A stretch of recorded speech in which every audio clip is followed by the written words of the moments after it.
Welcome back to Tac Ops. I'm Greg, Covert Cabal. I have Eric again, King Neptune. Today it's just going to be the two of us. Yeah, we're just going to riff. It's going to be a good time. Yeah, no guests this time, but I think we're going to maybe be doing this once a week or as often as possible. Just the two of us catch up, discuss maybe things that are going on in the news, different topics we want to cover. But it'll be good though. Still be interesting stuff. Yeah, I think the guests are fun. They're really subjective though, so I want to try to have a little free time to talk about the news or whatever's going on. That's really interesting. So I want to kind of get away from the guests and do something between us. Yeah, and when you always can't find an expert for everything that's going on in the news.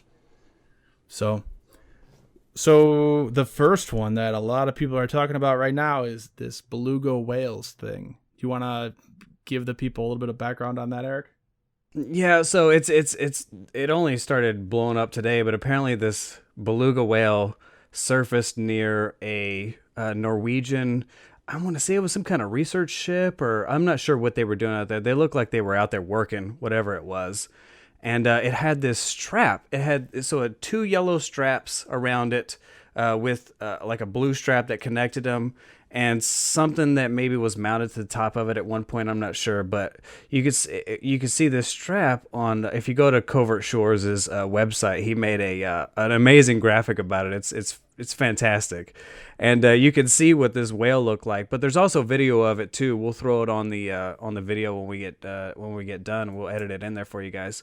But you can see this beluga whale surface up next to this thing, and it's really nice. Like it shows up and they pet it, and it looks really interesting. But it's got this really weird looking strap on it. And so they ended up grabbing the strap and cutting it off. And if you go to Covert Shores website, you can see pictures of the strap cut up on the deck, and it basically says something about St. Petersburg on it. So CNN and all these like big mainstream news agencies are talking about how supposedly it may be connected to the Russian Navy, and they were using it as some kind of covert animal weapon. I'm not sure what they call them. They don't necessarily talk about this stuff a whole lot. The Navy does it too. They do it with like sea lions and dolphins. I don't actually know what the technical term is, to be honest, but they'll use animals to do like bomb sniffing and stuff like that. And so they think that this beluga whale specifically escaped from the Russian Navy or Russian research or whatever it was, and surfaced up near this Norwegian ship. And so they cut the strap off of it and sent it back out there. But I think it's really interesting that they're using beluga whales. Nobody's ever seen or heard of beluga whales as far as I know. I mean, who knows what the United States and all these big countries have done in the past, but beluga whales are new to everybody. So yeah, I remember back in, what was it? Probably, I think it was around the invasion of Iraq, 2003. I was pretty young, but I remember seeing on the news they were talking about using dolphins for finding mines. So do you think this is related to that or similar? Yeah. So when I was in Point Loma, they had a little, and you could see it. You could see it for a long time from the satellite imagery too. But they had where they were working with animals, and they used them for bomb sniffing, as far as I know. I mean, they never really told us anything about it, but as far as I know, they used them to go around the ships and sniff for bombs and stuff like that. And they were supposedly really good. I don't know too much about it, but it was a really good program from what I understand. And so they shifted from dolphins to sea lions, because dolphins react a little bit different than sea lions do. You got to kind of work with their personality, I guess.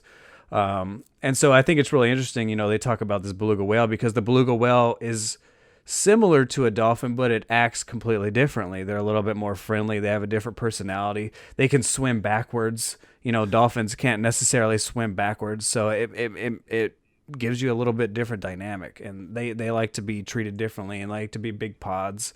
So it's really interesting. But yeah, they've used them for a long time. So yeah, I'm looking at the hisutton.com article about this Covert Shores, same thing.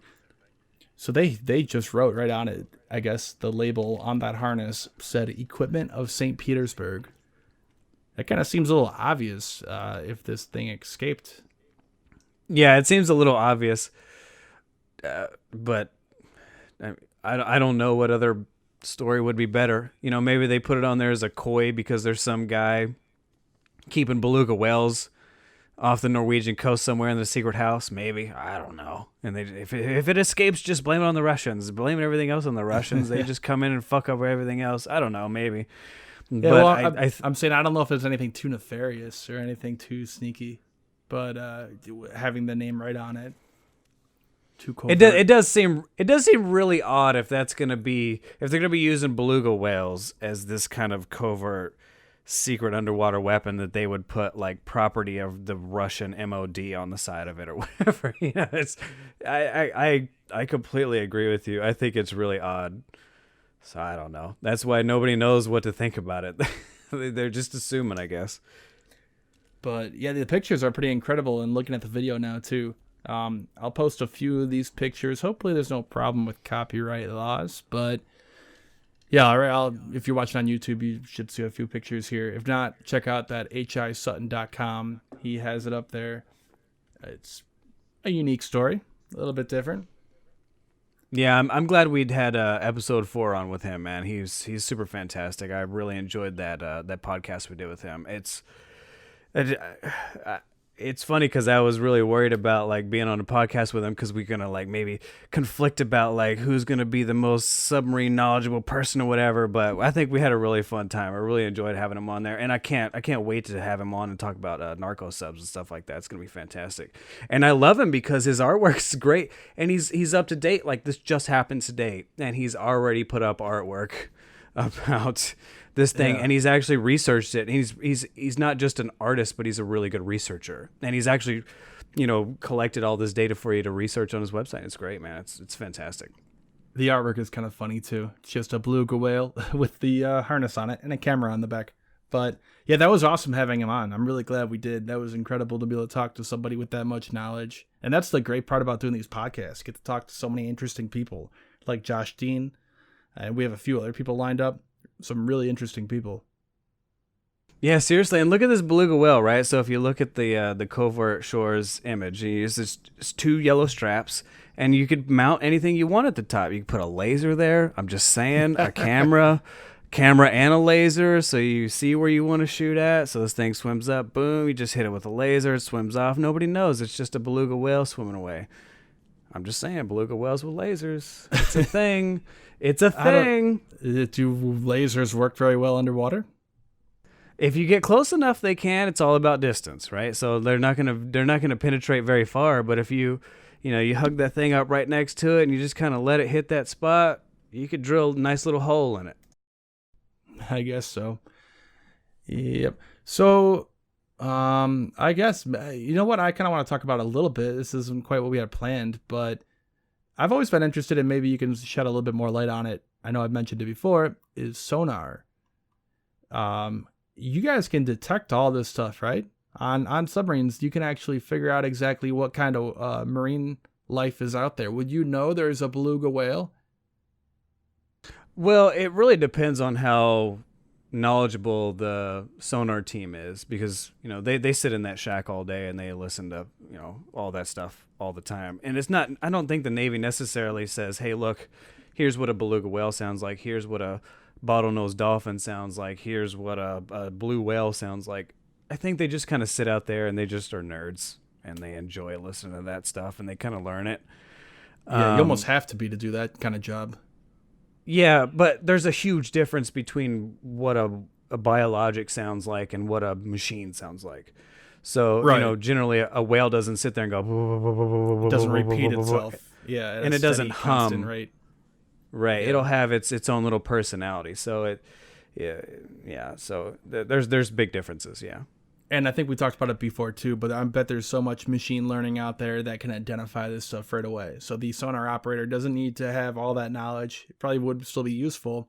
I mean, thinking about like the scenes from The Hunt for Red October, where they're sitting there listening to it and identifying different sounds. But I think that they probably have computers that can identify it right away and just say, hey, ignore this. It's nothing important. But you definitely have, like, I don't know if you ever played Cold Waters, but you have the waterfall, right? So the waterfall will have frequencies that it can hear. And so when it hears that frequency, it'll give you a line.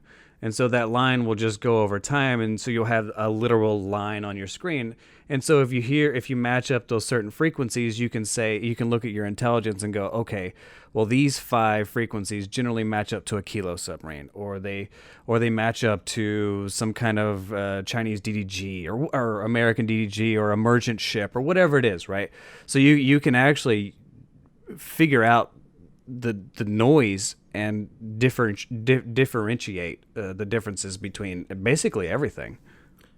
Yeah, so I'll put a picture up of it in case anyone out there doesn't play Cold Waters or doesn't know what we're talking about, but they call it a waterfall display, and it's basically just a screen with the vertical axis is time, right? So the farther down is farther back in time, and then on the x-axis going across horizontally, that is the frequencies, right?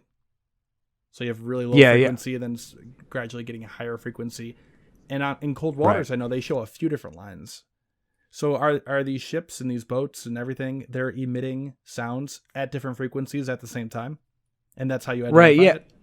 Right. So like every ship will have different types of motors and pumps that run on them. So they'll have different types of frequencies. And generally countries will run all of their motors on certain frequencies. So you can take that type of intelligence that you hear through the water, because the water will emit that sound for miles and miles and miles. You can pick it up forever.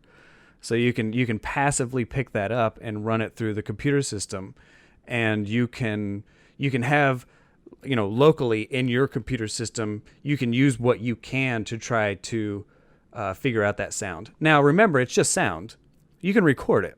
So every submarine will go out there and record everything they hear and then take it back into port and then put it on a big giant system and let the system figure out what it heard, which is completely different. If you let Los Alamos process your data, it's going to be a whole lot different than, the few computer systems you have on the front part of your submarine. So it's really important to remember it's sound, it's data. Everything data gets taken back and it gets processed by bigger and badder computers.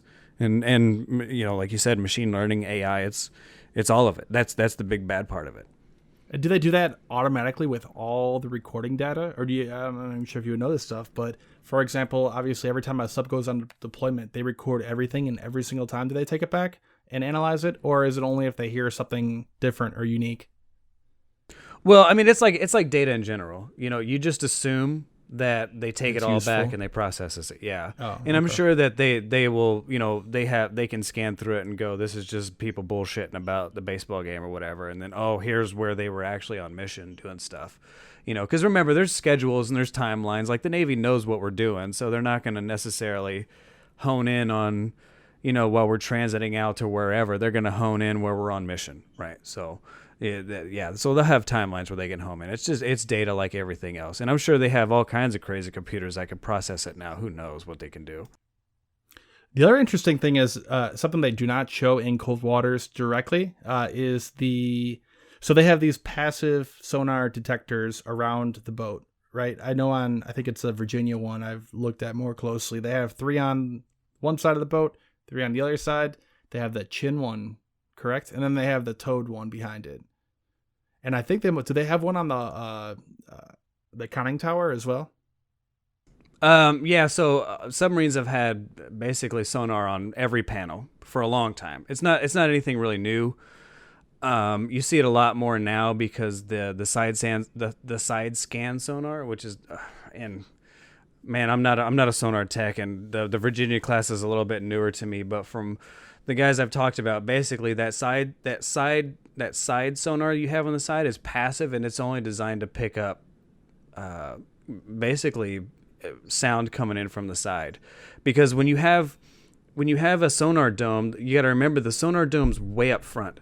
So it's going to have a really nice angle when it comes to the front part of the boat, but it's going to have the baffles, right? So the baffles are basically the very, very back of the boat, so 360 degrees from the front.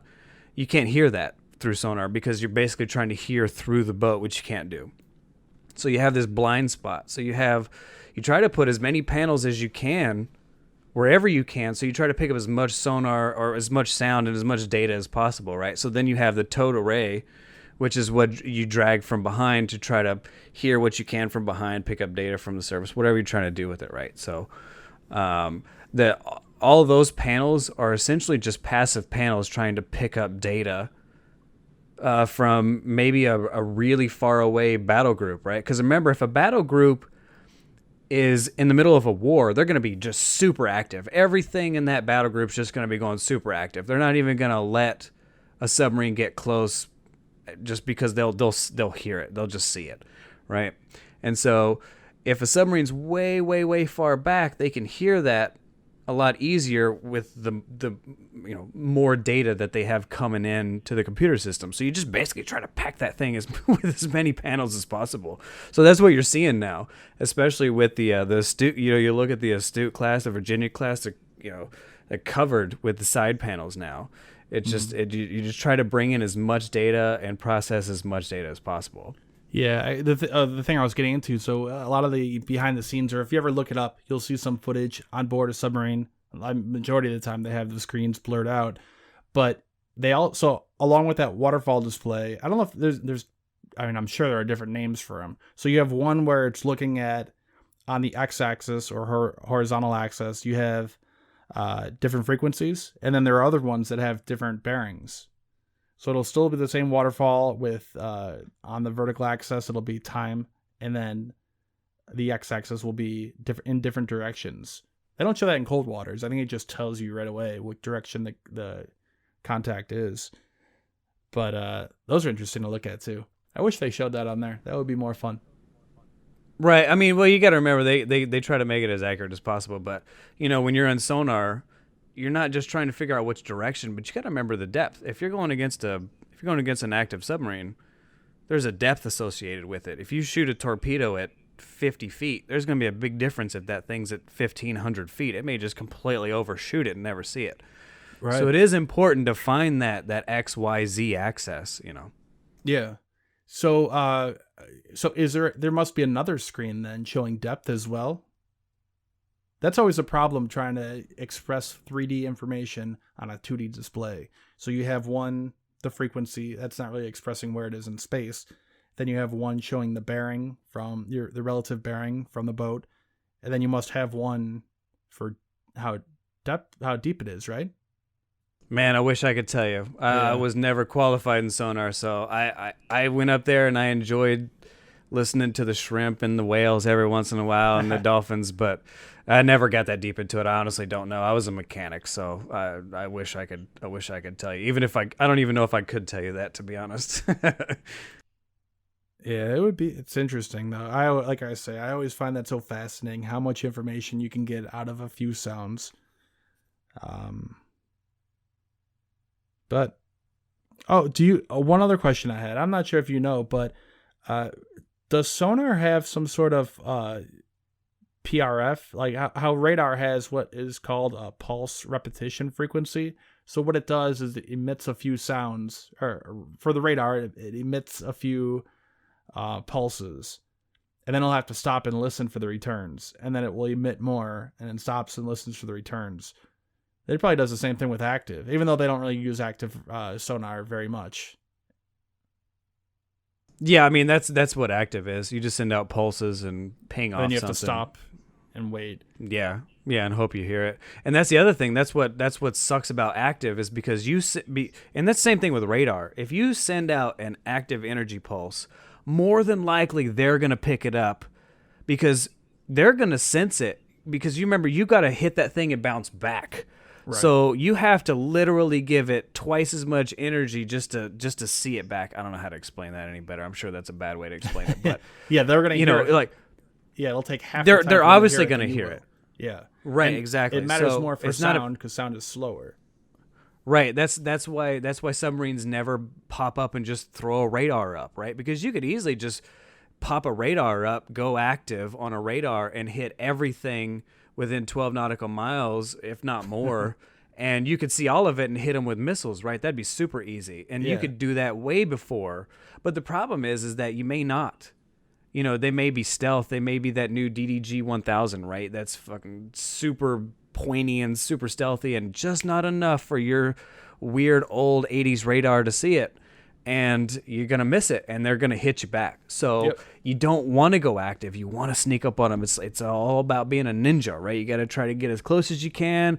You want to try to sneak up right behind them and hit them in the neck with a knife. You don't want to try to stand back and shoot them because you may miss, right? So That's what I like about, I don't know if you ever played, like, so Cold Waters, how they have, I think they had two different eras. So they had like the 1980s, and then they had like the 1967 in the campaign mode, or whatever it's called. And when you do the 1967 one, they didn't have ESM or RWR to detect your radar. So I would use like a 1980s era submarine with radar, and then I would play it in the 1967 one, pop up in the middle of some sort of destroyer group or some sort of convoy, pop up the radar, and then just start firing off harpoons and TASMs and stuff at all these ships. And they wouldn't even know my radar was running because I didn't have anything to detect it.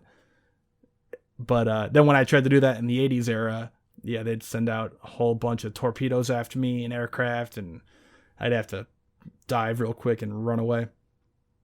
yeah, that's why you got to get the if you get the add-on, you can actually go into the 2000s, and so you can get the Seawolf class, and you can get the improved Virginia class, which hasn't even come out yet.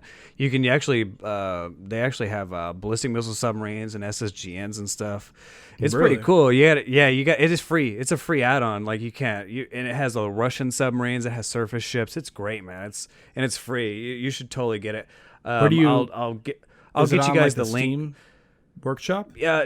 No, it's actually on their website, I believe. I'm not sure. I can't remember. It's been a while since I've downloaded it, so I'll have to get it to you guys. I'll shoot you guys a link so you guys can get it. And it's fantastic. And like I said, it's free.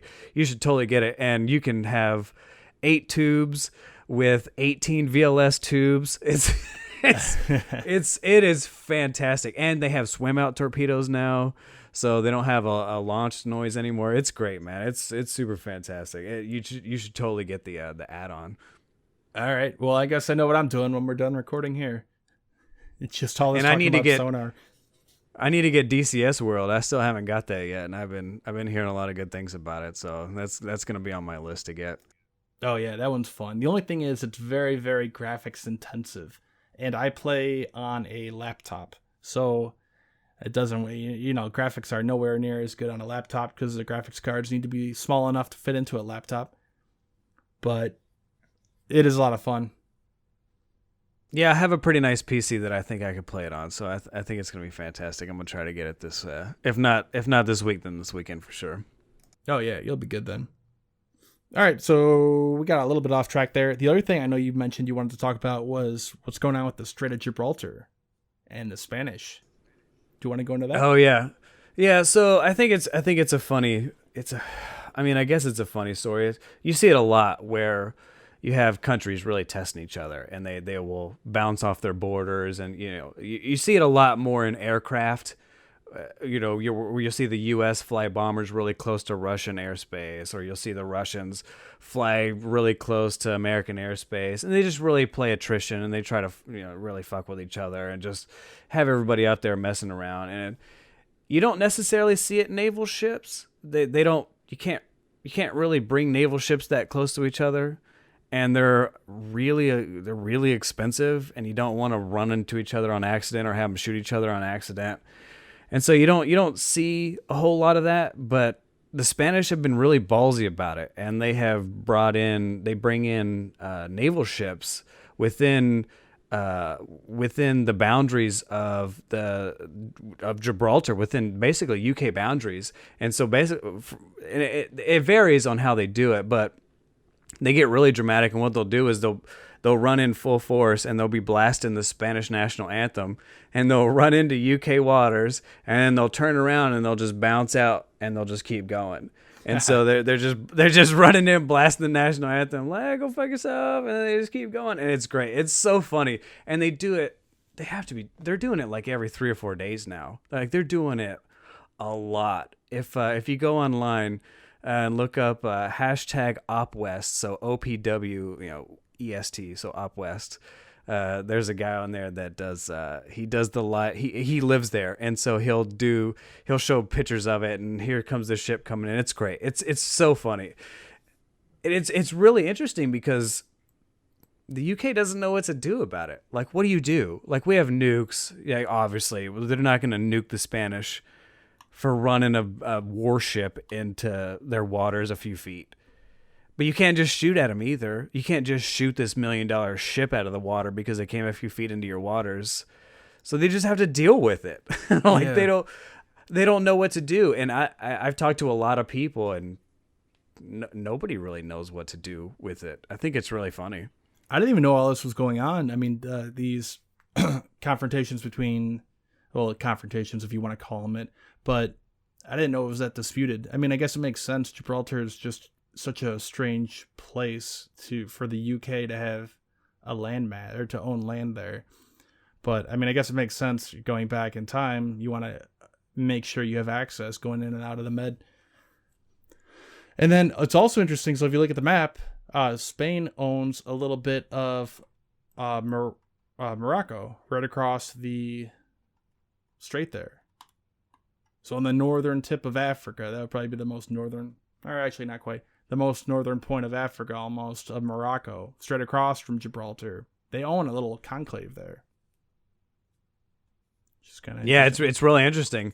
You know, the 1800s, 1900s was really, that naval history is really interesting. It's hard to get into because they're just like sailing around and shooting cannons at each other. There's not a whole lot of technology there, but just because that was all they had is really interesting, and a lot of stuff happened then. So I mean, if you get into like naval history around that time, there's a lot of land that exchanged hands that was really strategic. You know, the Rock of Gibraltar, it's I mean, that's about as strategic as it gets when it comes to Mediterranean. I mean, you can't really have anything better than that, and that's the only thing the UK really owns. And I'm sure it's just a big pride thing for Spain. You know, they lost their big toe, essentially, you know, and now they want it back. And so they just sit there and fuck with the UK. But what are you going to do? They got nukes.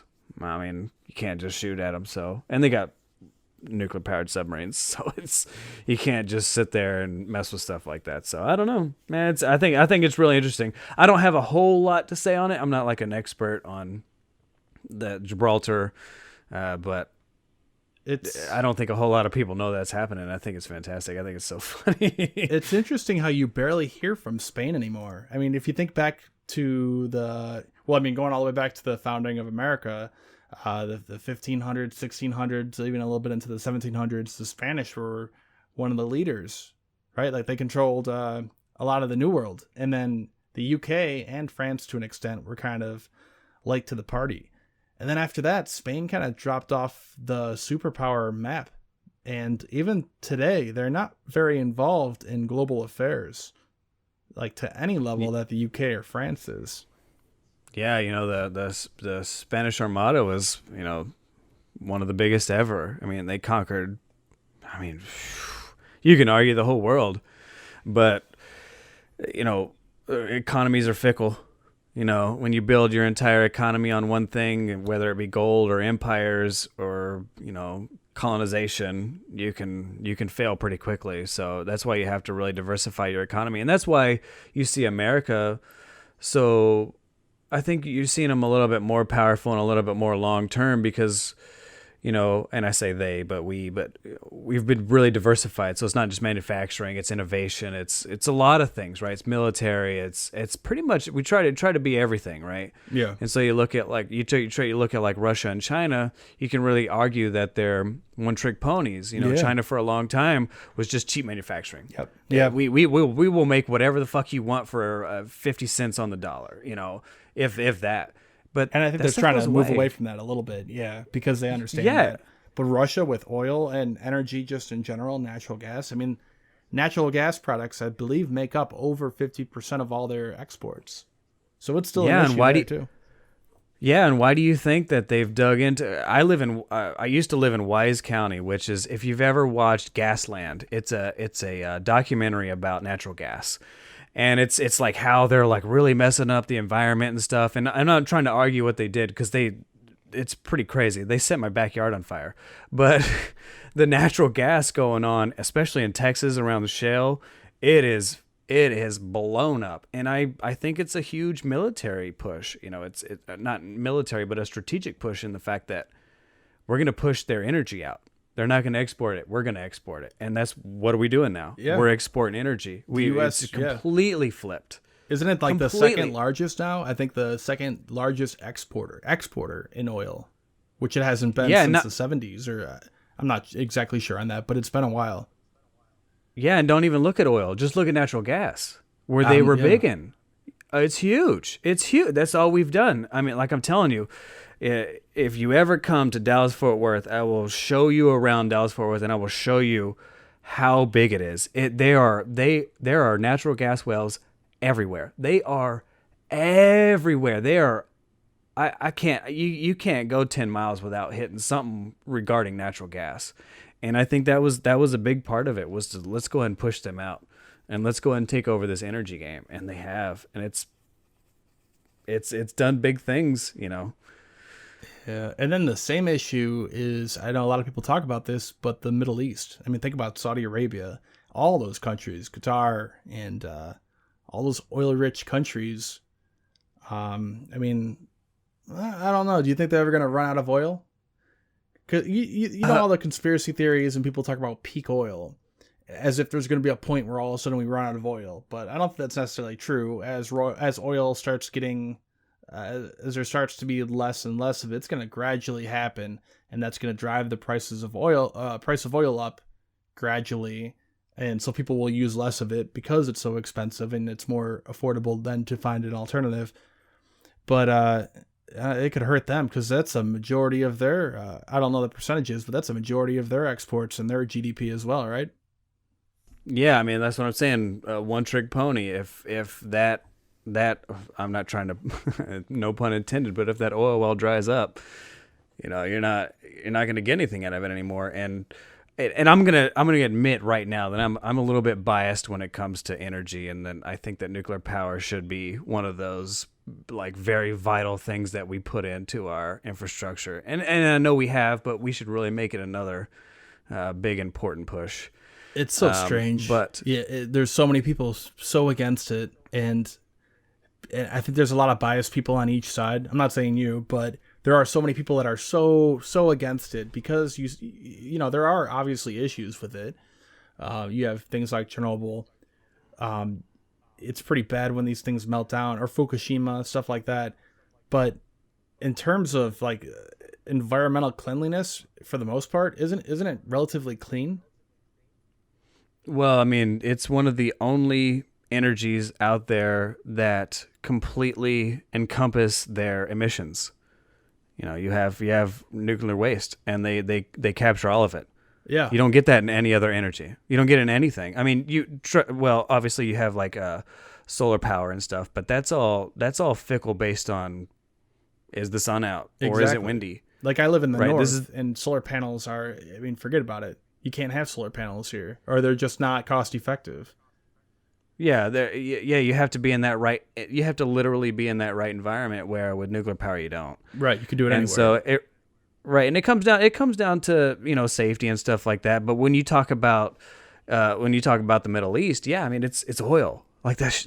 I'm not saying, I honestly don't think that it's going to run out. I think there's plenty of it. Yeah, but I think we're just going to get away from it. Like, well, I think climate change and all this big push, they're just going to get away from it. It's just, I think that solar power and renewable energy, it's right there. I mean, it's just right there. And who knows how far behind fusion is? And I know it's this, you know, it's heaven to have fusion energy, and it's this cloud in the sky that we will never obtain, it seems like, but eventually it will. And fission's going to be right there before that. And it really doesn't get any better. If you could put it in a safe spot. Yeah. It doesn't get any better. I watched a documentary recently, and they were talking about all these different types of nuclear power plant. Now, I am nowhere near an expert, but different types of reactors they can have that at least on paper, they seem to be so much more safe. Pretty much it eliminates the causes, what happened with Fukushima and Chernobyl. And it just seems so much more safe. But from what I understand, I guess there's so many laws and restrictions and regulations around it, in the U.S. at least, where they're not even allowed to build this stuff to even test it. So that's unfortunate. But Yeah, it comes. So here's a good example. Have you ever heard of the, oh man, now I'm trying to think of it, I won't remember so there was I don't know if we talked about it. Oh, actually, I think we did talk about it in the first podcast about the group of people that broke into the Kings Bay Naval Base. There's always people that are against it, and they're gonna push as far as they can. And the Plowshare 7, that's their name. So there's a group of they're just old white people, and they're really against nuclear power, and they're really against nuclear proliferation. And they decided to break into the Kings Bay Naval Base, and so they cut through a bunch of fences, wandered around the base, threw blood all over there's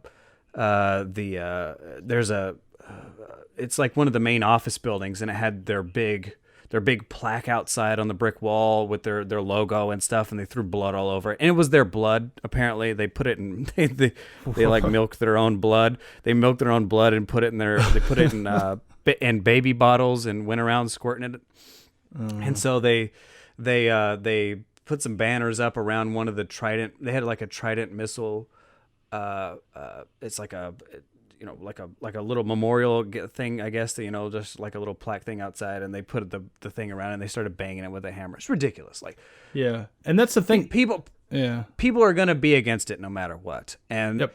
Regardless of what it is actually doing or what it's not doing, people are going to take their agenda and they're going to fucking run it into the ground. Right. And so there's always people against it. And if you look at Italy, for example, right? Italy, you cannot pull a naval vessel into their country that is nuclear powered.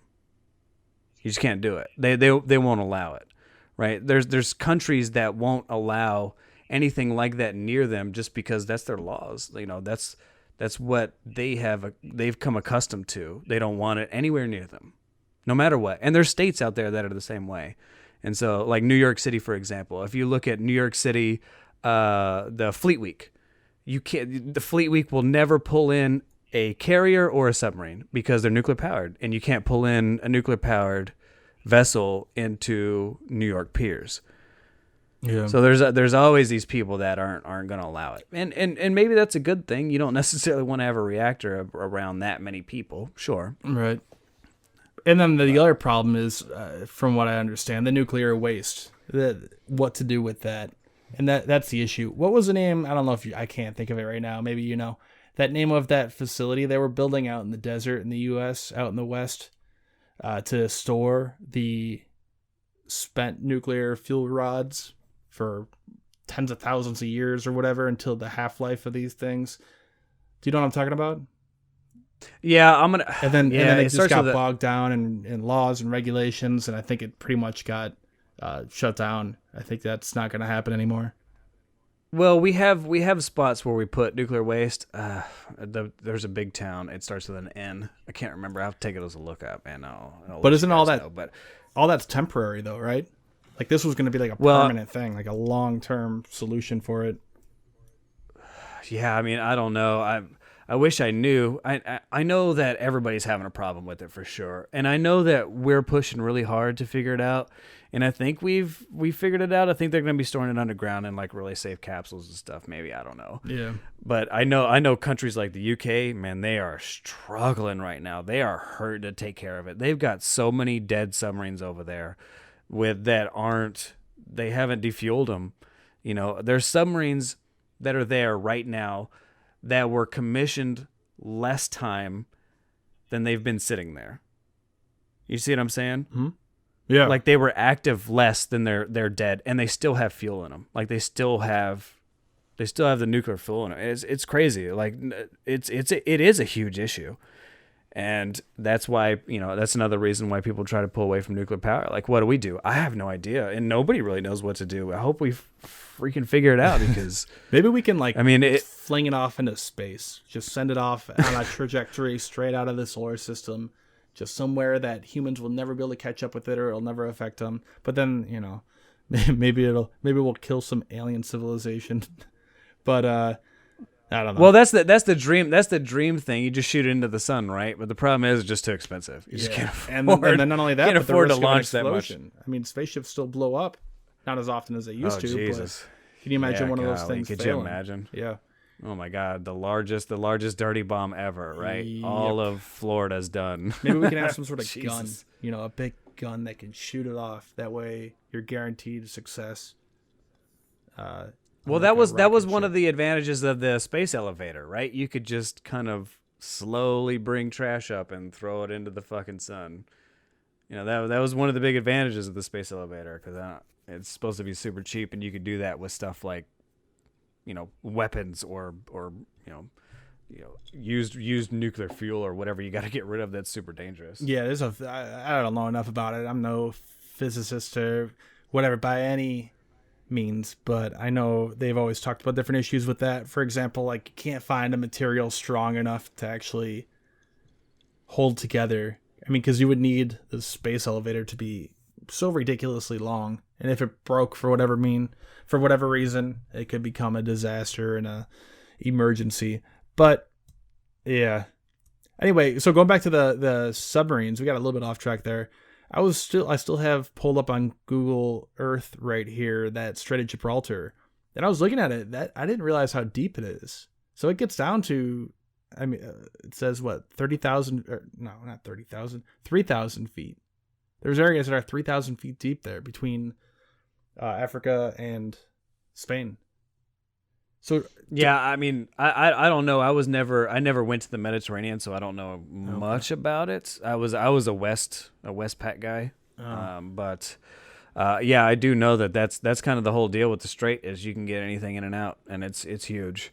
Yeah. I mean, it's not necessarily wide, but it's definitely deep enough to get anything in and out. I wonder how, probably more often during the Cold War, but I wonder if submarines, I'm sure there's information online about it, but submarines just sat there and waited and listened for carrier battle groups going in and out of there, or Russian submarines coming in and out of there.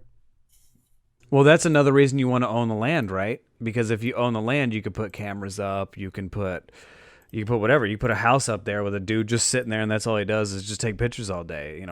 I have a feeling that there's a lot of people around the world, especially you see them on Twitter. That's all they do all day is just take pictures of boats all day. Who knows? They could be funded by the state. I don't know. Yeah.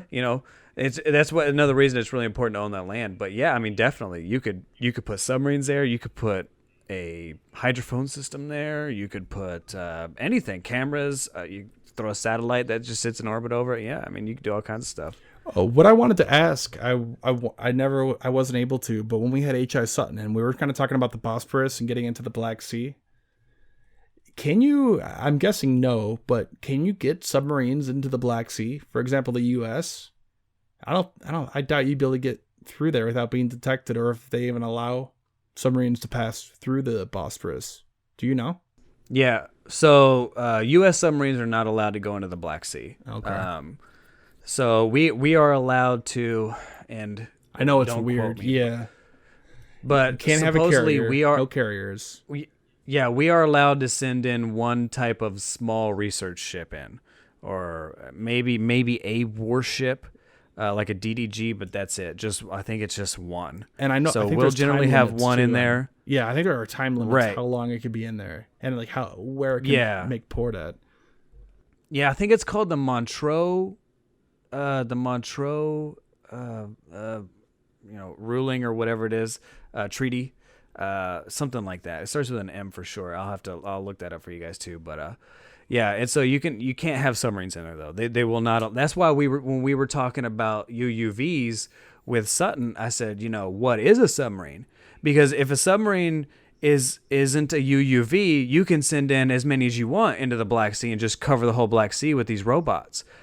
But, if it has to be manned or it doesn't have to be manned, that's where it becomes a real big difference, right? Because a UUV you can send in, they can be as small as a fish. They could just swim right in there. But the Black Sea is really, really, really shallow coming in, and it's really shallow around the areas around the ports. So you can't just send a submarine in there because they're just really super shallow. Yeah. But you can in the middle of the Black Sea. The Black Sea is pretty deep. But I mean, they've got that thing. I'm sure they got the Black Sea completely covered. I mean, it's like the Gulf of Mexico. I mean, there's just no way you're going to get anything in and out of there at this point that Russia doesn't know about. I would be super surprised if they don't know that it's in there. So They have plenty of submarines there with the Crimea there at Sevastopol. Yeah, I think they got 4 or 5. You follow Captain Navy on Twitter, and he lives in Sevastopol, and he shows you all the pictures going in and out. He's great, and I think there's like 4 or 5 submarines, but whenever they put a warship in there, as soon as that thing goes in there, it's just being tracked and it's being babysitted the whole time. Like you're not getting anywhere without them knowing what's going on. Oh, for sure. Yeah, all the events. I mean, they hate that one U.S. destroyer there. The Donald Cook.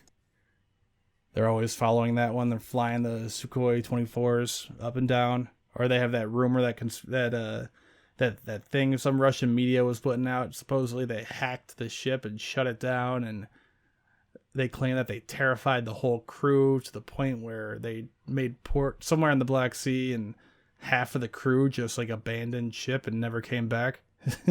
It's a ridiculous story, but I don't know. That was all about the Donald Cook there.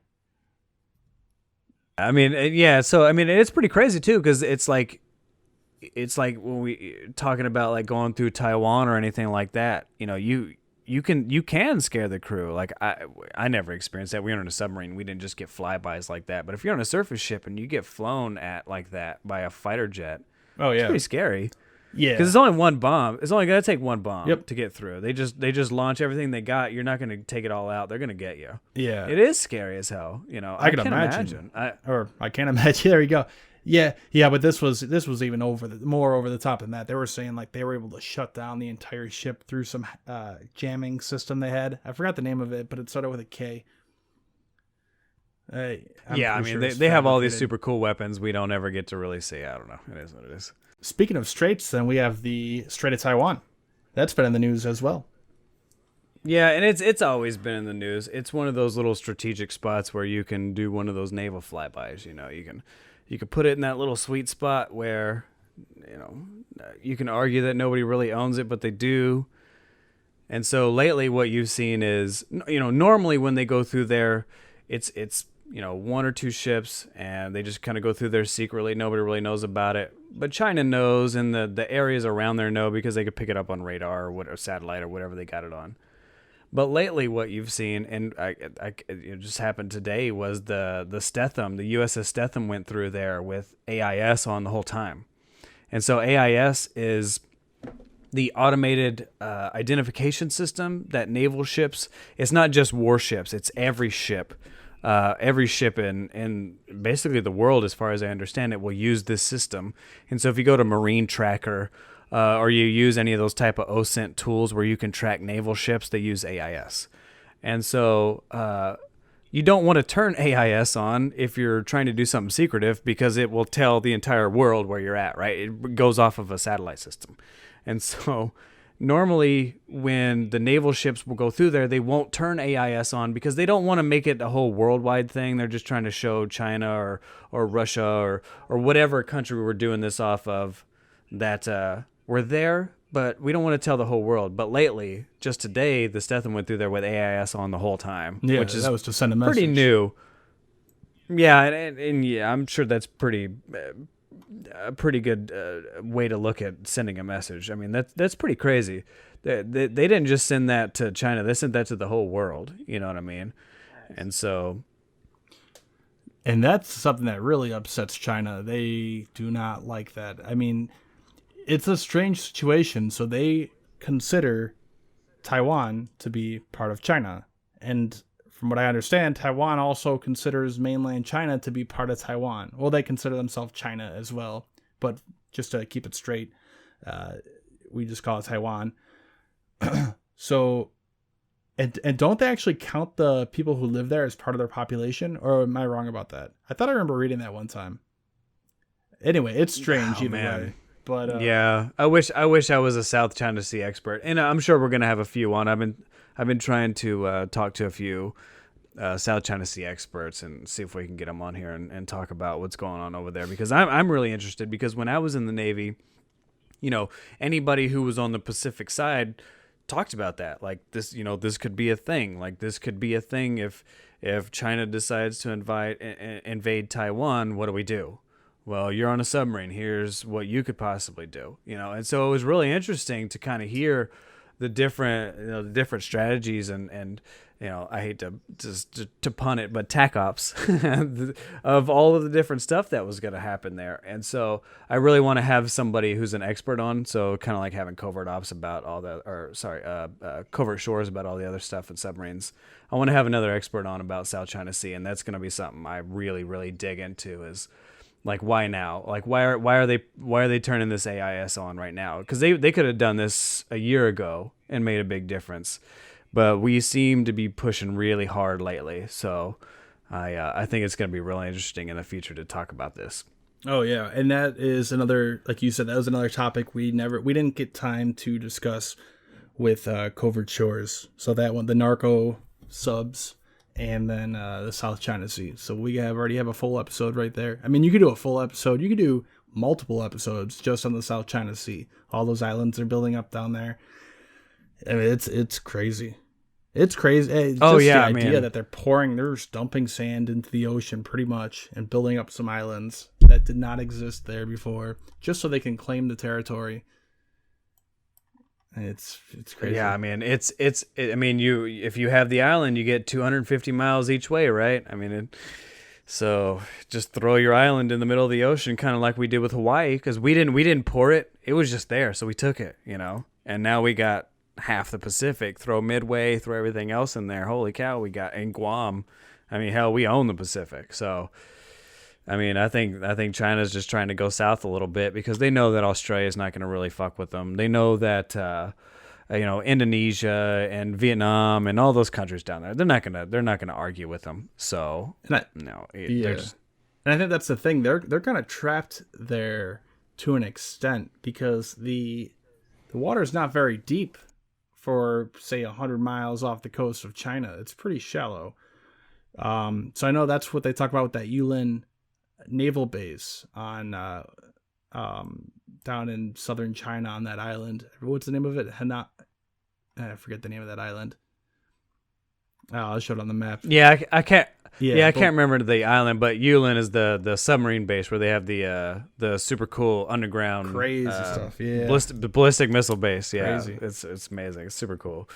Yeah, I'll have to show you guys some pictures of that. I have some pretty cool pictures. I'll have to send to Covert Cabal and throw on YouTube. But yeah, it's a super cool base. I mean, Yulin's great. I mean, it's one of the only underground submarine bases that they still use, and they use it for ballistic missiles, so who knows what the fuck they're doing under there. But yeah, so what I understand is the reason they want that is because that's where that continental shelf drops down into the deeper ocean, so they can get their submarines out into the ocean without being detected and picked up right away.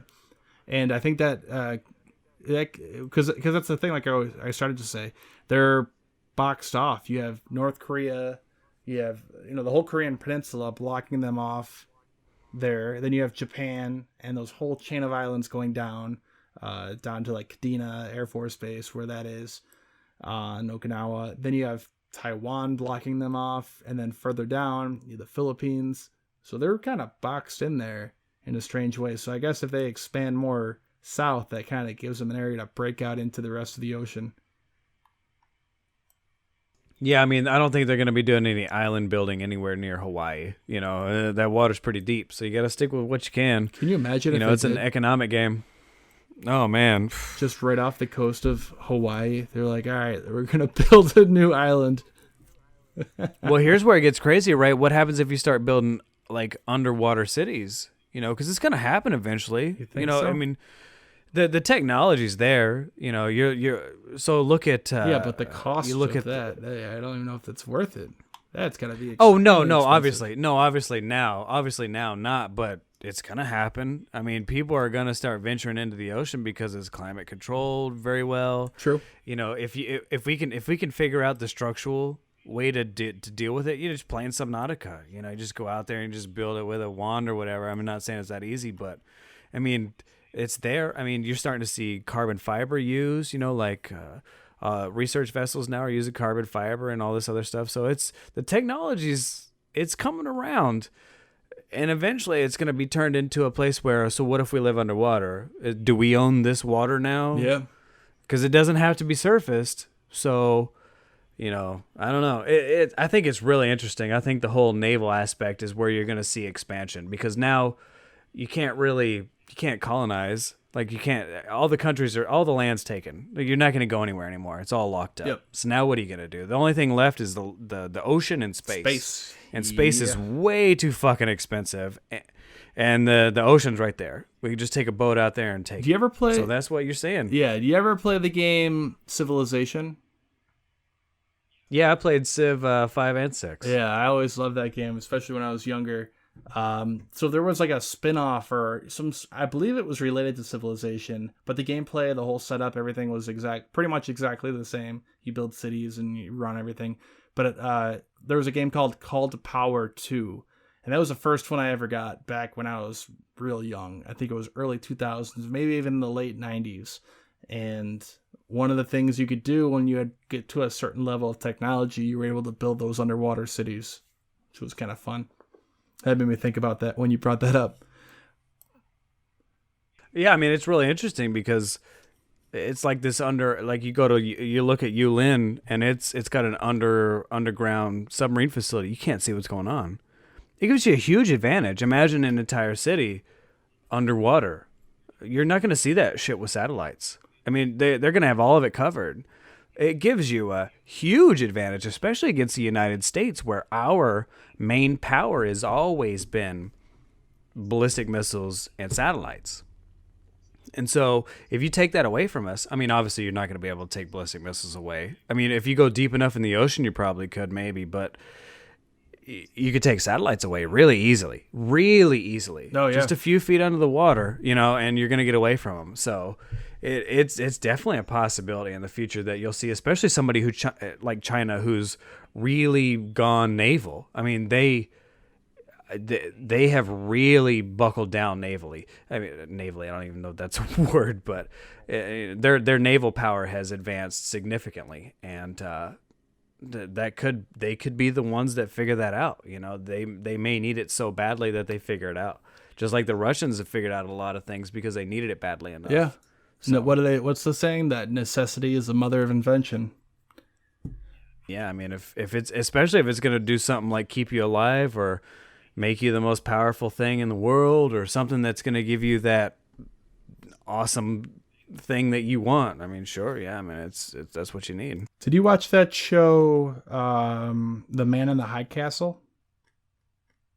No, I haven't seen it yet. It's an interesting concept. I actually I'd started to watch it, and I think I lost interest in it after the first season.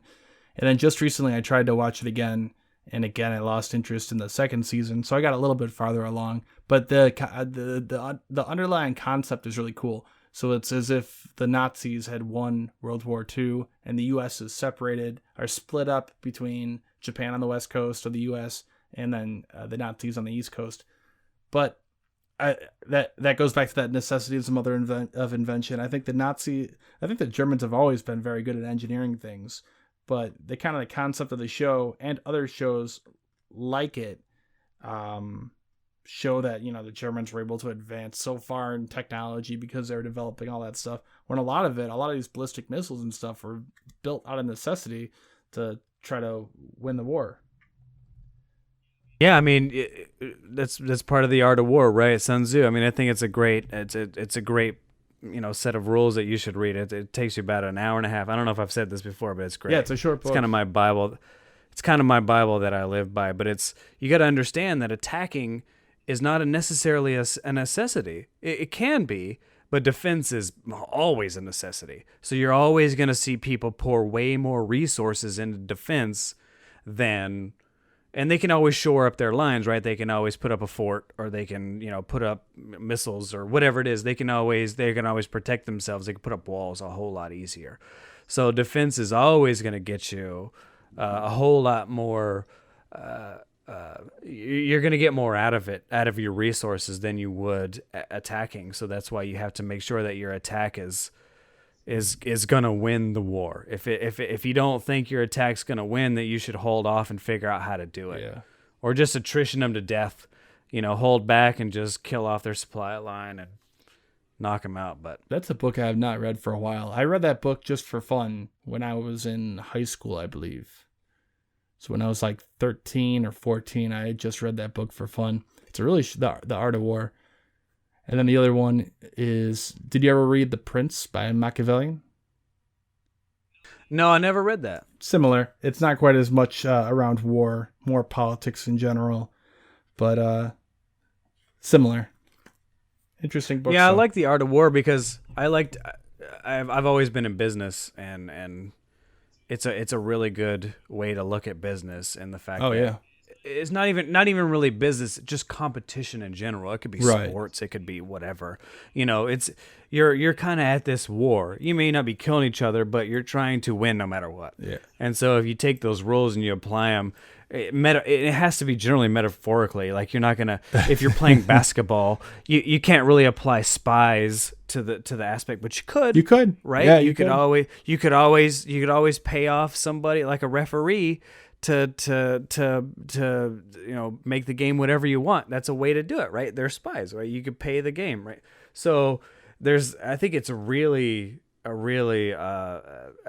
interesting book, and I tried to go through it at least once a year. So I spend 2 or 3 hours, and I'll just read through it. And there's really good YouTube videos too that will give you visuals, and maybe one of these days, me and you will put together a really good one to explain it better. But there's some good YouTube videos online that will explain what each one is and give you visuals, so you will kind of understand it better. It's not just somebody just spouting words to you, because it can be kind of confusing sometimes, and it's great. I think it's even if you are religious or whatever you follow, you should definitely take this book and add that as part of your life, because it could be a great advantage in your life. Yeah, and it's free too. I believe it's probably in the public domain by now. It was written hundreds and hundreds of years ago, but you can get it online for free. That's what I did back in high school. I think I just printed it out, and it's a pretty short book, so you can read through it pretty quick. Yeah, I think it's been out for about 3,000 years. 3,000? Something like that. Yeah, Sun Tzu is like BC era, as far as I understand. He's old. I didn't know it was that old. old. Interesting. Yeah, and I may be wrong. It could be like the 1400s, but I know definitely for sure. It could be 300 years ago, or it could be 3,000 years ago. I'm pretty sure. It could be 3 million I'm pretty years sure ago. Sun Tzu is BC. We could Google it right now, because we don't live in that era. But I'm just gonna batten down the hatches and say it was BC. Okay, so it is what it is. Fair enough. I know Machiavelli was, I think, probably 400, but it was about the 1500s around there. The Prince, I'm talking about, that other book.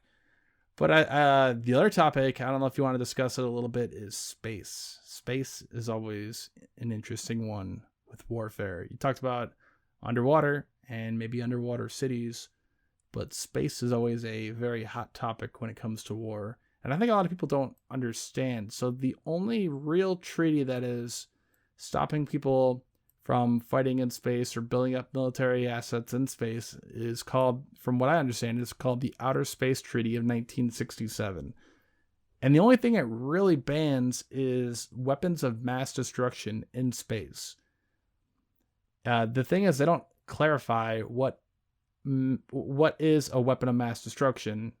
A lot of people would just say nuclear, chemical, biological, but if you have, the famous one is what, rods from God. I forget how they say it exactly, but it would, the tungsten rods, big telephone pole definitely sized things, and all you have to do is have it in orbit, and you slow down the orbit a little bit. That way, it falls back down to Earth. It hits the Earth going at an insane speed, and I mean, it could be on the level of a small nuclear weapon. So would you classify that as a weapon of mass destruction? It's not clear on stuff like that. I believe the other thing that is in the treaty is saying that the moon and other celestial bodies should only be used for peaceful purposes. Again, lawyers will probably argue that, and they can get around that, and what those peaceful purposes really mean and everything like that. And plus, maybe in the future, it could be such an advantage potentially that people are just going to ignore that outright, like China or even the US. But it doesn't really say much about weapons in orbit in general. I know there's oh no, actually I'm wrong about that. But it's an interesting one, and it kind of came up a lot with Trump talking about starting the Space Force, which I think a lot of people kind of laughed at and thought it was funny, like, talking about Space Marines and everything. Obviously, it's not going to be that. It's really just a way of consolidating. From what I understand, it's just a way of consolidating the assets the U.S. already has that are right now, I believe, under the Air Force, and putting it into its own branch and operating things like the early warning satellites and stuff like that. Yeah, they have like I think it's the 40th Space Wing. I can't remember the actual number, but yeah, they have that. I mean, they're the ones that launch the satellites and stuff. I mean, the Air Force has been doing it for years. I mean, putting another name on them is kind of whatever, you know. It's just giving them an extra name, and I think it's great. I think that giving them the name Space Force is something they've needed. Because that's what they do. They launch satellites. They launch stuff. I mean, sure, you could call them Air Force, but they're not in the air. They're in the space. And there is a huge faction of people that only deal with satellites and only deal with that stuff in the Air Force. And they definitely need that moniker. Because space is completely different than 60,000 feet. You know, sure, YouTube is a YouTube. I've been on YouTube all day. A U-2 plane is going to react a whole lot differently than the space shuttle is. So they have different aspects, and they definitely need that differential. They need that. We need that military. If we're going to expand, it's going to go into space. Let's get real. We should probably have a submarine force too. Let's be honest. I mean, it's going to get that real. Yeah. So, whatever. You can argue however you want. So, and it's going to, and I think it's going to become more and more important as we go on too. Like you were talking about anti-satellite weapons or shooting down satellites in general. That's only going to become more and more, it's only going to proliferate even more. Even India just recently shot down one of their own old satellites in space. China, so there's been, China's done it. India's done it. The U.S. has done it. Russia, I forget. I know they have that weapon that I believe it's the PL-19, the Nadol. I'm not sure if it's ever actually hit anything, but they have fired it at a virtual target. Like they say that, they pretend like there's a target in space at a certain orbit and altitude, and they fired up that weapon and it went right to that spot in space where the satellite would be. I don't think it's ever actually hit anything, but yeah, it's definitely going to become much more prevalent in the future. I think the way of getting around that is to have more smaller satellites. Instead of spending all this money on the big, large, heavy spy satellites and different things like that, I think it's going to be switching to these small, cheap satellites. Like, do you know of Planet? There's a satellite imagery provider called Planet, and they have these small satellites that are really tiny. I forget the exact dimensions of them, but really small, and they'll launch like 10 of them at a time. And yeah, it's Planet Labs, right? Yep. Yeah.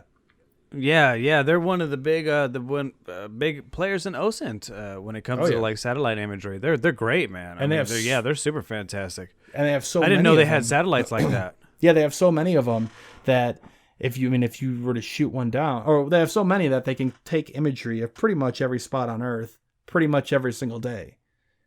And I think you can appreciate just how valuable that is with these old government spy satellites.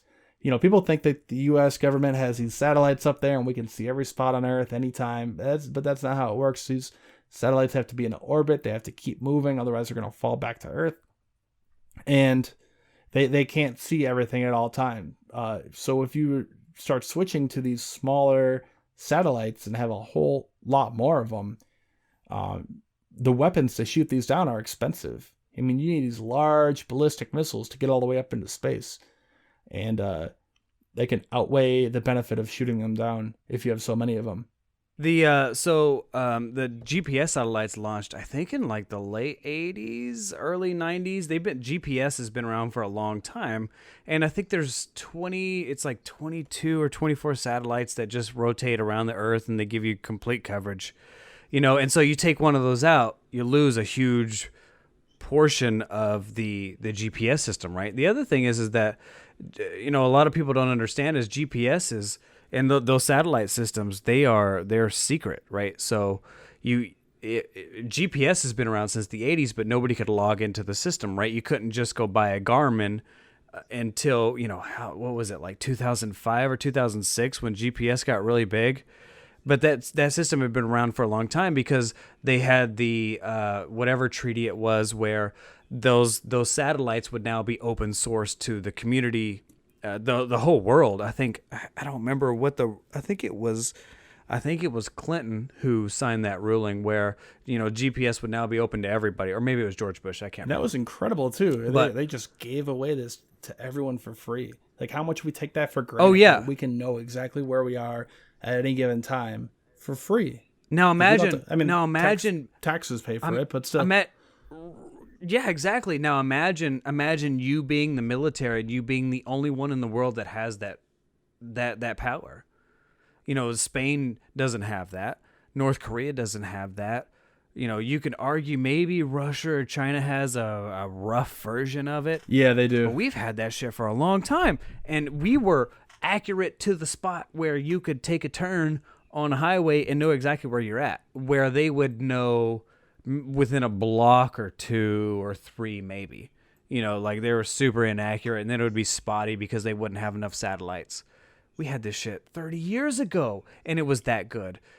So, and we just gave it away. Like that's the satellite game is huge. And I think what's really interesting about the satellites that you talk about when you talk about shooting them down, which is a huge advantage. I think we do it with the SM6, or I can't remember which SM version. Yeah, they did it with actually we'll shoot back in 2000. It was a 2006 or something like that. Yeah, the Lake Erie shot down a U.S. It was one of the National Reconnaissance Office's satellites, a spy satellite that had failed. They shot it down with the SM-3.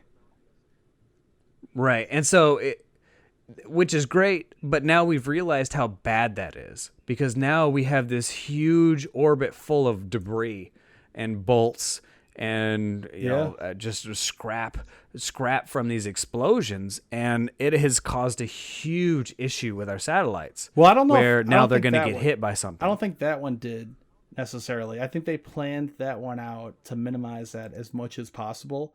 But you're absolutely right though. That is a major problem with all the space debris. You hit this thing and it breaks into 1,000 pieces, even small, tiny little bolt, or even like paint chips. I mean, flying at 17,000 miles an hour, smashing into hitting anything else up there will cause massive damage. Even like the International Space Station or something, and you could kill everyone up there. Well, it's crazy too. So think about it, right? So one of the things that the United States has gotten really big into is satellites, right? So we've got, I can't even imagine how many we've got up there. It's got to be hundreds of satellites at this point, right? So imagine you're a country like Iran, who doesn't have shit up there. They have maybe one. Well, I'm just going to put one up there, and I'm going to explode it, and I'm just going to take out everything up there, right? Or maybe take out 2 or 3, just whatever random crap. It's just debris. Who even cares? I'm quote unquote testing a missile, and you could do huge amounts of damage when, especially like the United States, we put a lot of our eggs in that one basket.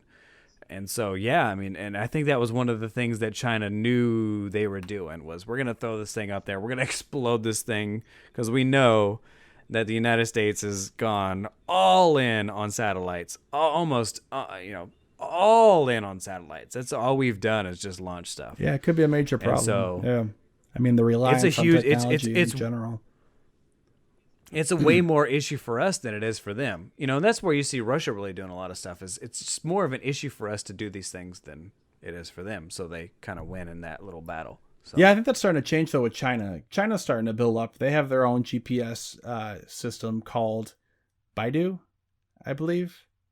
And it's similar to GPS. I believe it's actually more accurate because it's just newer technology and a whole newer system. Russia has GLONASS, I believe it's called. And then I think the EU has one called Galileo, I want to say. And I think India has a regional one, so it won't cover the entire Earth. And I think, I could be wrong here, I think Galileo, the EU one, the European Union, is only regional as well. so you can't get it on everywhere on Earth. Same thing with India's. I don't remember what that one was called, but So there. so here's Sure. here's kind of my idea with what's going on in space. I think right now is, so most people can't see what's going on up there, right? I mean, sure, there are a few people with like telescopes and stuff who can look up and really, maybe spot this one satellite and see what's going on. But 99.99999% of the population can't figure out what's going on with this specific satellite, right? And I think what you're seeing now is the same type of Cold War in space that you see that you saw underwater with SOSUS in the 80s and 90s. A lot of wiretapping, a lot of this war that was going on that wasn't really war, and nobody saw what was going on, and it was all secret. And I think you're seeing a lot of that now with the satellites, where DARPA and a lot of these research agencies have put out, where what they're trying to do is they're trying to put out robots in space.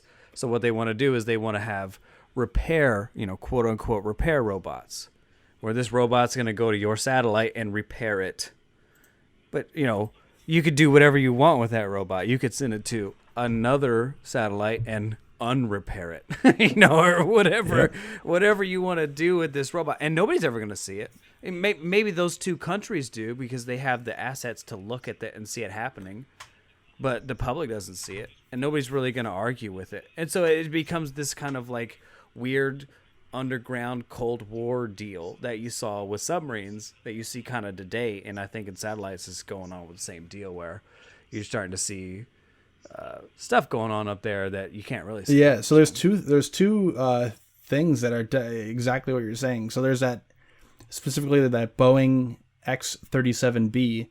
I'll show a picture of that here, but it looks like a mini space shuttle that is a robot. It's unmanned, and it has an incredible, I believe the original design called for, oh man, I can't remember if it was 3,000 or 6,000 meters per second of delta V, which is a lot. It gives you a lot of fuel to be able to maneuver around and change your orbit and catch up with things, rendezvous with things. And we don't even know what it's doing up there. And it's incredible how long they're staying up there. They're staying up there for over a year. So they have two of them, I believe. And I believe there's one up there right now. And they do not say what it's doing, the reason for it. I think they just say it's to test new technologies. It's really vague what they say.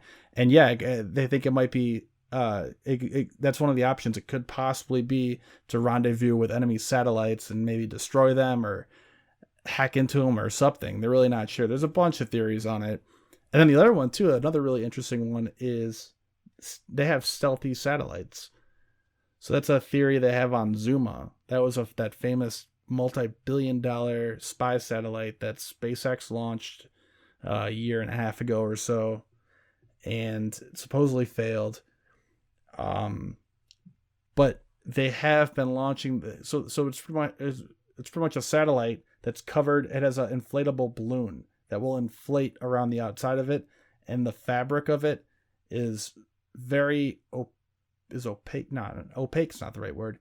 It will not reflect any light. So when you're on Earth and you're looking at a telescope, or you have these people tracking these things in space, one of the ways you track them is optically, and you see like the sun reflecting off of the solar panels or whatever, and you can see it. But with these things, it will not reflect any sunlight at all. And also it could be the conventional stealthy methods to absorb radar or reflect the radar away. And so there is actually at least, so there are actually stealthy satellites that could be up there that you cannot detect or track. And again, you don't have any idea what they're doing. Yeah, I remember when that SpaceX launch didn't work, because they cut the feed out so you couldn't see what was going on. Yeah. And then they were like, "Oh yeah, it just didn't work." Oh, okay. Okay, well, I don't know what you guys are doing. You're doing something secret up there. I mean, you obviously cut the feed out, so we didn't get to see it. So, but yeah, I didn't know that. That's really interesting. And we've heard about these materials that can absorb a lot of energy, I have no idea. On submarines, you've seen it. You've seen the SHT panels, the rubber panels they put on the outside of the submarines. It's been around since World War II, right? The Germans invented these rubber panels, and they were literally just rubber, and they To would absorb just the sound bounce. waves, right? They would absorb the sound waves or the just energy in general. Yeah, those are called anechoic. Is that the same thing? The anechoic tiles? Is that what they're called? Or is it I never something different. Yeah, it's that word. I can't. We never called it that. We always called it SHT tiles, or the tiles are falling off because they're just always falling off. It's just if you look at every submarine, the freaking tiles are falling off because they're just really hard to put on there right, and you can't necessarily. You can't hard bolt them or any way to the hull, so you have to kind of glue them. You have to use some type of gluish material to put them on, and seawater and go underwater and go into battle underwater will just tear your tiles off. It is what it is. So especially if you see a submarine coming off of deployment, you'll see them just torn off all over the place. Yeah, because they're out there just beating up that thing, and that's what they're designed to do. They're designed to fall off too. You don't want them to just drag, because then they become this I bet. this flap in the wind, and then everybody hears you. So they got to be designed to do what they got to do. But those are interesting, and just all the measures they take to reduce sound too. For example, I haven't been on very many submarines, but there's been a few World War II ones, for example, that are museum ships now I've been on, and just all the shock absorbers they put them on, all the engines on. And I'm sure it's to a much more extent today, but it's pretty incredible. The stuff the submarines nowadays are generally on what they call floating decks, or they're floating, and so the entire everything on the inside of the submarine, whether it be the walkways or the engines or the refrigerator pumps, all that stuff that emits noise and vibration will be sitting on some type of rubber,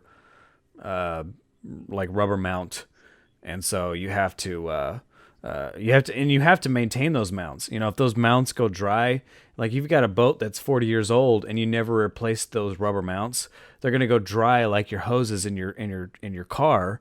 And they're just not going to be worth it anymore, and they're going to start to transmit noise. So it's a really expensive way to make your submarine quiet, but holy cow, it completely changes the game. When you make your entire submarine with floating decks like that, you can't hear anything. You can't hear nothing unless somebody's actually like banging on the actual hull, or they're hitting something that doesn't tie in to that mount. Because remember, like pipes, like actual metal, will go through those mounts, and so if you hit metal going through the mounts, you could transmit noise out, right? So you got to be quiet with the pipes and stuff, but just general like movement and just general noise and stuff like that, you can't hear stuff like that because of those mounts, and they're huge, and they're really sensitive. You can't paint them, you can't do anything to those things. They are really, really important, and they'll save your life. Yeah, it's interesting. I really like it, and that's why I'm glad, we were able to team up and I met you. Submarines are just so interesting to me. Just all the stuff they go through. And I know I've said this before, but just the fact that they go out and do this James Bond type stuff where they're actually doing it. They're actually going out all the time into enemy waters. I don't know if it's all the time, but pretty regularly at least. And they're kept so secret. There's nothing else like that. Maybe the Navy SEALs or some sort of special forces or the CIA, but no other real military branch or anything does anything to that level. It's so incredible and so interesting. And then when stories do get out, they're amazing. So I have a book. Let me see here. I don't know. Have you read this one? It was called Red November. I have it here behind me. There's a book a guy wrote. He was a submariner talking about different stories that they were allowed to talk about that happened during the Cold War. And they're just incredible reading this stuff. Yeah, I think you've told me about this before, but no, I have not. And I've heard of it before because I know it has to go off like Red October. But yeah, I definitely want to read it. You should throw it on the link so we can take a look at it. Yep. I could do that. Anything else you want to cover, or do you think we're starting to wrap up here? No, man, I think that was good. It was a good podcast. I think it was fun to talk about all the stuff going on. Beluga whales with lasers is kind of ridiculous. Yeah, but a little bit different style here. We kind of jumped all over and talked about every single topic possible, from nuclear reactors and nuclear waste to whales to space warfare, everything. A little bit different than when we have a guest on. So I think maybe we're going to try to plan to do these every once in a while. We'll have guests on talking about specific topics or their area of expertise. And then every once in a while we'll do this. Also, if you guys have any suggestions on things to talk about, topics, guests you'd maybe like to see on that we can get in contact with, what's the best way to contact us? Maybe through our email? Yeah, I think using the TACOPSpodcast@gmail.com is probably the best way to get rid of us, or to get rid of us, however you want to do it. Yeah. TACOPSpodcast@gmail.com. That's going to be one way, or at least for me, if you have Discord, go ahead and send me a private message. That's a pretty easy way to get a hold of me. Yeah, the same for me. Just hit me up on Discord or hit me up on Twitter, at King Neptune 767. Or you can go to the subreddit and hit me up on there. I mean, there's probably 10 different ways you can hit me up, so it's just any way works. Awesome. All right, well, I think that about does it. I think I'm going to go play Cold Waters. Check out that mod you were telling me about. Yeah, definitely. You can see Jive Turkey's big old disco ball submarine. It's pretty cool. We're trying to get one for the subreddit too. We were talking to the guys that work over there, and hopefully with their next big update, we're gonna have a sub-snoo cold water submarine, which would be super sweet. So hopefully that works out. I don't know. We'll see. Awesome. All right. Well, I think that about wraps it up. All right, man. It was good talking to you, and you guys enjoy your night. Wrapping up episode 5. Hoo-yah. Bye.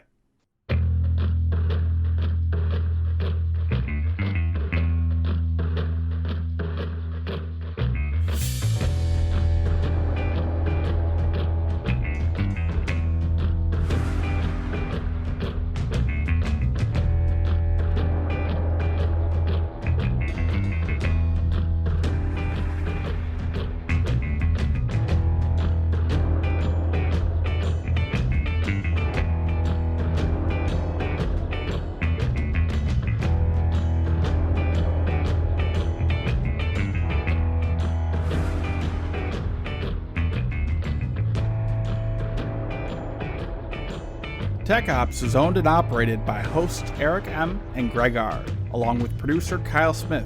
Copyright 2019. Music by Kevin MacLeod, Twisted. Creative Commons 3.0.